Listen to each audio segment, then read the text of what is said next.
Film की शुरुआत होती है और हम एक सुनसान रेगिस्तान के दरमियान में एक जख्मी लड़की को किसी से बचकर भागते हुए देखते हैं। उसका मुंह खून से लथपथ था और उसके पीछे एक गाड़ी भी थी। अब गाड़ी से एक आदमी निकलकर उसके पास पानी की बोतल फेंकता है और एक बंदूक फेंकता है। वो औरत पहले पानी पीती है और जल्दी से बंदूक उठाकर उससे लोड कर लेती है। इस बंदूक से वो उस आदमी को मारना चाहती थी, लेकिन उसका निशाना सही नहीं लग पाया और आखिर में उस आदमी ने इस लड़की को अपनी गाड़ी के नीचे कुचल कर मार डाला। सीन कट होता है और हमें दोबारा रेगिस्तान से गुजरती एक लड़की को दिखाया जाता है। इसका नाम है बॉबी, जो इस टाइम अपनी सिस्टर से कॉल पे बात कर रही है। उनकी बातों से पता चलता है कि बॉबी अपने फ्रेंड के पास जा रही थी, जिसने पहले भी बॉबी से अच्छा बर्ताव नहीं रखा था, यहाँ तक कि उसे हाथ भी उठाया था।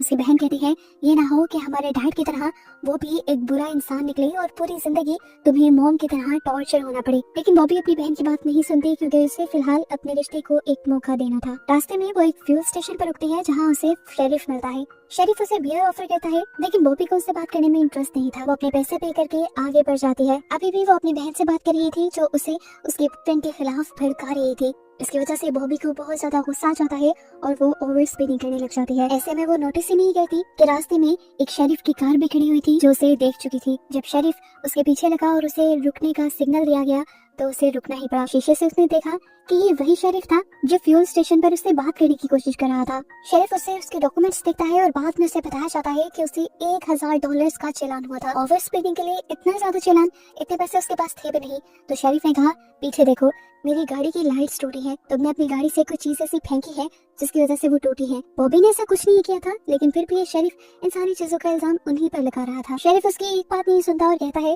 तुम चाहो तो फ्यूल स्टेशन के ATM से जाकर कैश निकलवा के ला सकती हो और उस टाइम तक तुम्हारे डॉक्यूमेंट्स और तुम्हारा फोन मेरे पास ही रहेंगे। बॉबी को गुस्सा आ गया और उसने पूछा, ये कौन सा कानून है? आपने मेरे से मेरा मोबाइल भी ले लिया है। शेरिफ पे भड़क जाता है और कहता है, मुझे कानून सिखाने की जरूरत नहीं, जितना मैं कह रहा हूँ उतना ही करो। वो जब फ्यूल स्टेशन पर पहुंची तो उसे पता चला कि यहाँ का ATM पिछले एक हफ्ते से बंद था। बॉबी यहाँ के ओनर को अपनी मुसीबत बताती है कि उसे शेरिफ ने रोक लिया है और उसे बहुत बड़ा चालान भरना पड़ेगा। इस आदमी ने बताया, हफ्ते में कई मरतबा कुछ लड़कियाँ यहाँ पे आ चुकी हैं जिन्हें चालान के लिए ही पैसे निकालने होते हैं। उसके बाद से बॉबी समझ गई कि शेरिफ ये जानबूझकर करता है और उसे लड़कियों को तंग करने में मजा आता है। उसे सबक सिखाने के लिए बॉबी फैसला करती है कि वो तो उसका शिकार बिल्कुल नहीं बनेगी और बिना उसे पैसे दिए यहाँ से निकल जाएगी, चाहे उसकी ID और फोन उसी के पास रहे। बॉबी को भागते हुए दूर से शेरिफ देख लेता है। हम देखते हैं कि बॉबी के फोन पे उसके फ्रेंड की कॉल भी आ रही थी, जिसे रिसीव करके शेरिफ ने कह दिया कि वो तुम्हें बाद में कॉल करेगी। उसने जब फोन एक बॉक्स में फेंका तो हमें देखने को मिला कि उस बॉक्स में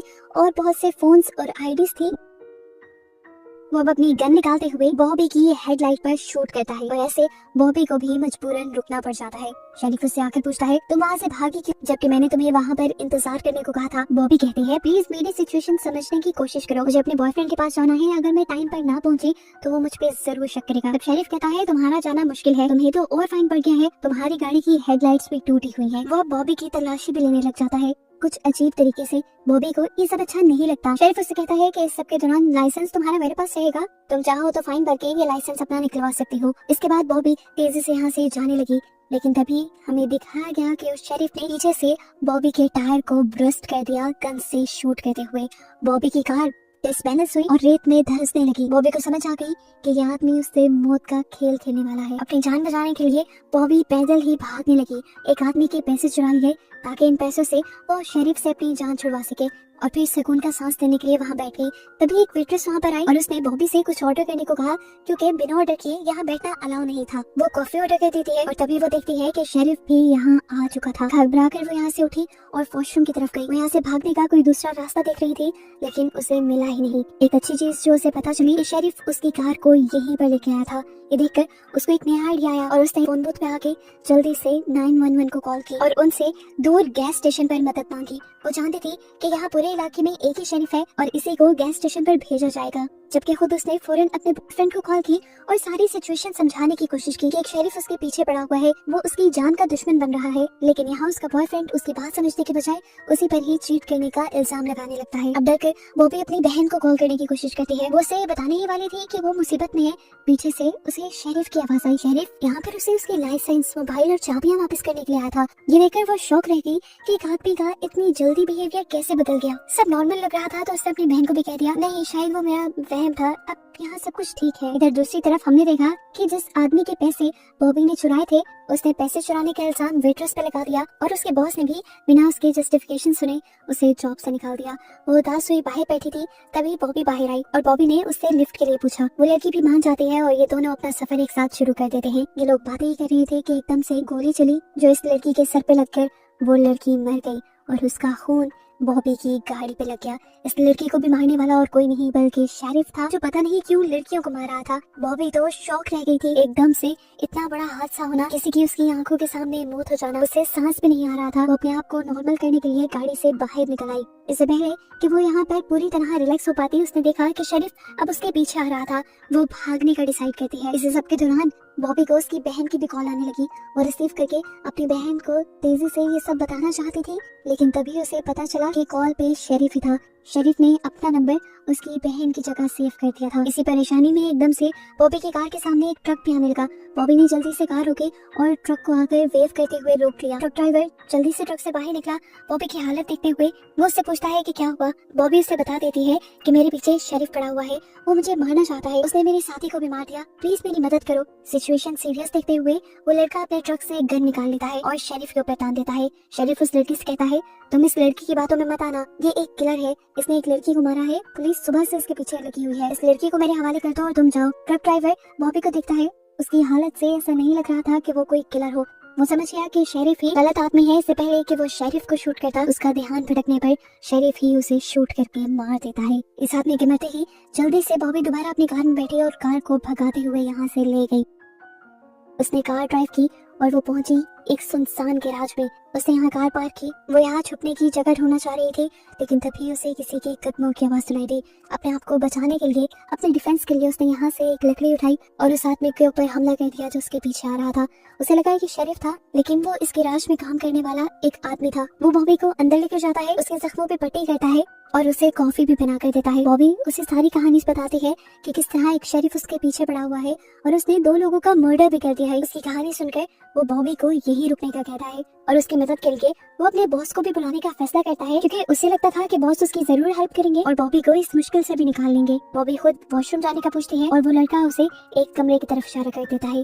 थोड़ी देर में यहाँ को यहाँ भी गया। कमरे के अंदर जाने पर वो हैरान हो गई। यहाँ पर कार मैकेनिक से रिलेटेड टूल्स के अलावा भी बहुत ही अजीबोगरीब टूल्स थे, जिस तरह चैन सॉ और इस तरह की चीजें। वो हैरान हुई, इन चीजों का यहाँ क्या काम। आगे बढ़ी तो उसने एक दीवार पे बहुत सी लड़कियों की आईडीज देखी और इन आईडीज को देखकर बॉबी के जहन में क्लिक हुआ कि ये जगह शेरिफ की तो नहीं। अभी उसने ये सोचा ही था कि उसके सामने शेरिफ आ गया और वो बुरी तरह घबरा गई। शेरिफ बताता है, तुम इतना दिमाग क्यों लगा रही हो, मैं बताता हूँ ना।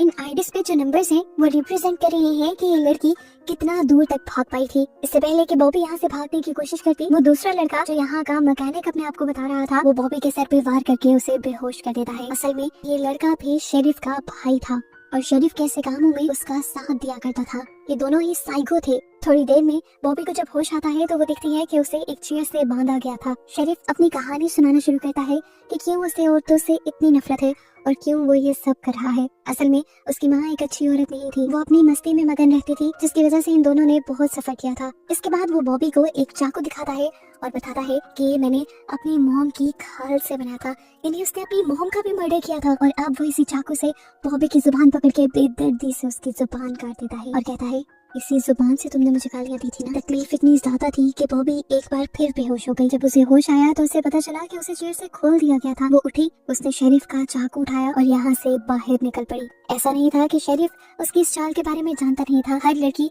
जिसके साथ वो ये काम करता था वो भागने की जरूर कोशिश करती थी। अब बॉबी रात के अंधेरे में बिल्कुल उसी औरत की तरह भाग रही थी जिसे हमने मूवी के स्टार्ट में देखा था और शेरिफ अपनी कार लिए उसके पीछे था। बॉबी भी जब भाग भाग के थक गई तो वो नीचे गिर गई। शेरिफ ने पहले वाली लड़कियों की तरह एक गोली के साथ बंदूक उसके पास फेंक दी। वो एक्सपेक्ट कर रहा था कि हर लड़की की तरह बॉबी भी उसी पर गोली चलाएगी, लेकिन उसने अपने ऊपर गोली चला ली और शेरिफ को इससे बहुत गुस्सा आया। वो आकर बॉबी भी चिल्लाता है कि ये खेल ऐसे काम काम नहीं करता और तब आकर दिखता है कि बॉबी तो जिंदा थी, उसने असल में हवा में गोली चलाई थी। शेरिफ जैसे ही उसके पास आया, उसने शेरिफ के चाकू से ही शेरिफ के ऊपर हमला कर दिया। शेरिफ जब दर्द में तिलमिला रहा था तब बॉबी शेरिफ की कार में बैठी और उसने शेरिफ को कुचल दिया और यहाँ पर उसने उस दरिंदे को मार डाला। जिसके बाद वो घर गई, वहाँ से उसने बड़ी बंदूक ली, कुछ आईडीज उठाई सबूत के तौर पर, और जब यहाँ से निकलने लगी तब उसके पीछे शेरिफ का भाई आ गया। उसने उसे भी बेदर्दी से मार दिया और फिर अपनी कार लेकर यहाँ से निकल गई। बॉबी वो लड़की थी जिसने इस खेल को हमेशा के लिए खत्म कर दिया था। तभी उसके फोन पे उसके फ्रेंड की कॉल आती है,